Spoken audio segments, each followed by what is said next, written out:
There are lakes at the bottom of the ocean. Explorers in the Gulf of Mexico captured photos and footage of brine pools. Super salty water, so dense it forms a clear boundary, like a shoreline. The famous one, people nicknamed the hot tub of despair, looks like a calm pond, except it is sitting on the sea floor. The camera shows this sharp edge where normal seawater meets brine, and it is creepy because it looks like a surface you could almost step onto. The unexpected part is what happens near the edge. The brine can be toxic to many animals, and the boundary can trap or overwhelm creatures that drift in.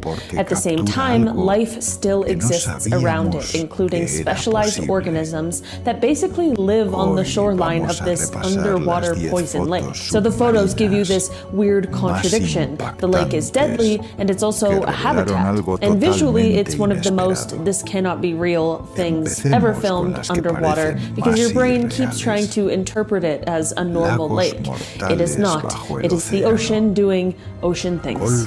Picture a cave dive where your light hits a human skull on a ledge deep inside a flooded pit. That is essentially what happened at Black Hole Chamber in the Sac-Acton system on the Yucatan Peninsula. Divers documented the chamber with underwater photos because once they realized what they were looking at, it became one of the most important submerged archaeological finds in the Americas. The remains, often called Maya in major reporting, were found alongside Ice Age animal bones in this deep underwater black hole chamber.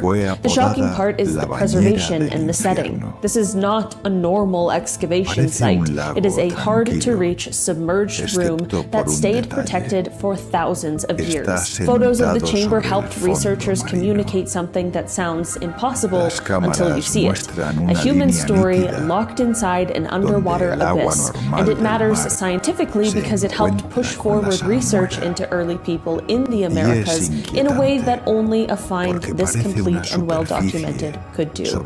It is one of those moments where the photo is not just eerie, it's evidence. Okay, this one feels like a video game mission. A diver finds a submerged entrance near Marseille, swims through an underwater tunnel, and eventually reaches an air-filled chamber with prehistoric cave art. Kosker Cave is famous because its entrance is underwater today due to sea level rise after the last ice age. Inside, there are Paleolithic paintings and engravings, including animals and hand stencils. The photos changed everything because the first reaction is always, wait, how is there cave art in a cave you can only access by diving? Then the reality sets in. People made that art when the coastline was different and the entrance was not submerged.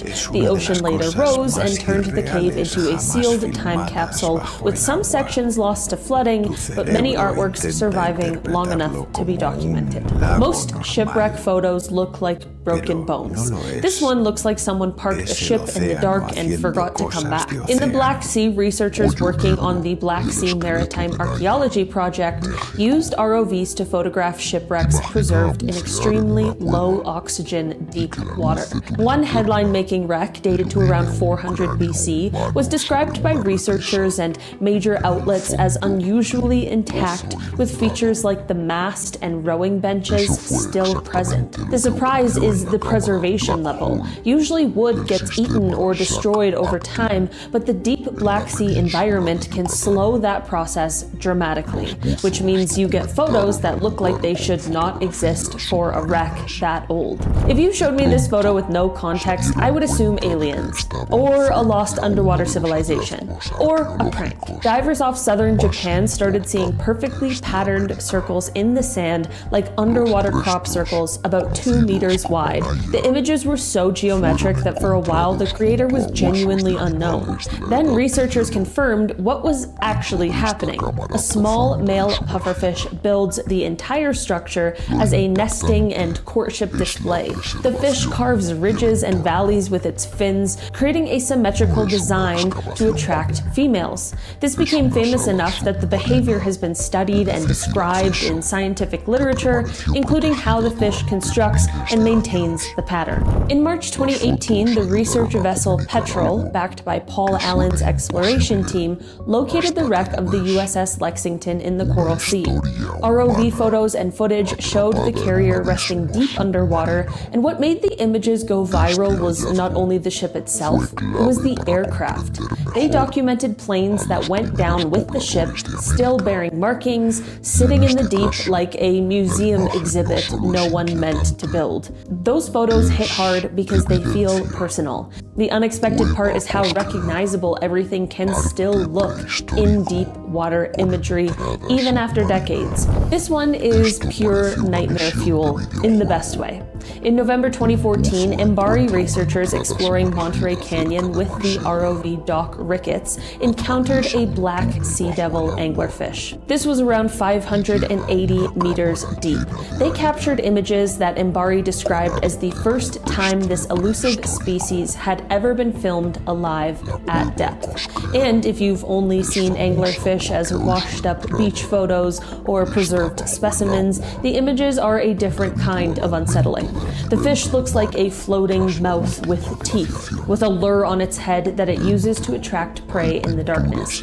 Seeing it alive, moving through the water column, makes it feel less like a creepy fish fact and more like, oh, this is a real animal patrolling the dark. For decades, the Titanic was a legend with coordinates nobody could confirm. Then, in September 1985, the cameras finally got their first images, and these were not of the bow, they were the boilers. Hui documents that one of the first signs the team had found Titanic was a distinctive rivet pattern on a boiler. From there, imagery revealed the debris field and eventually the wreck itself. The unexpected part of the early photos is how recognizable it was. People imagine deep-sea wrecks as unidentifiable scrap. The images showed the ship's remains as a real place, a location with structure, scale, and presence. That is why those photos changed public imagination overnight. Titanic stopped being a rumor you picture in your head and became something you could actually see. Also, the search strategy itself is a great twist. They followed the debris trail first because the debris field is easier to find than the main wreck. The photos did not just prove Titanic was there, they proved a whole method of deep-sea discovery.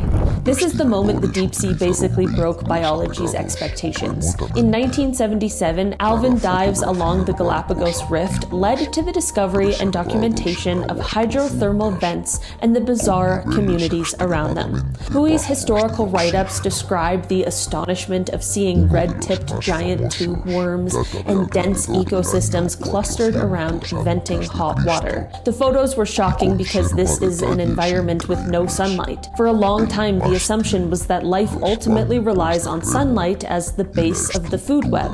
Vent images helped show a different system: chemosynthesis, microbes turning chemicals from the vents into energy, and then larger animals building entire communities around that. So when you look at vent photos, you are not just looking at weird worms, you are looking at the moment we learned the deep ocean can run on chemistry and still support cities of life. It is one of the most important underwater photo revelations of the modern era. For centuries, the giant squid lived in that category of technically real, but also feels mythical. Then, in 2004, Japanese researchers deployed a baited camera system targeting depths where sperm whales hunt, and then they got the shot.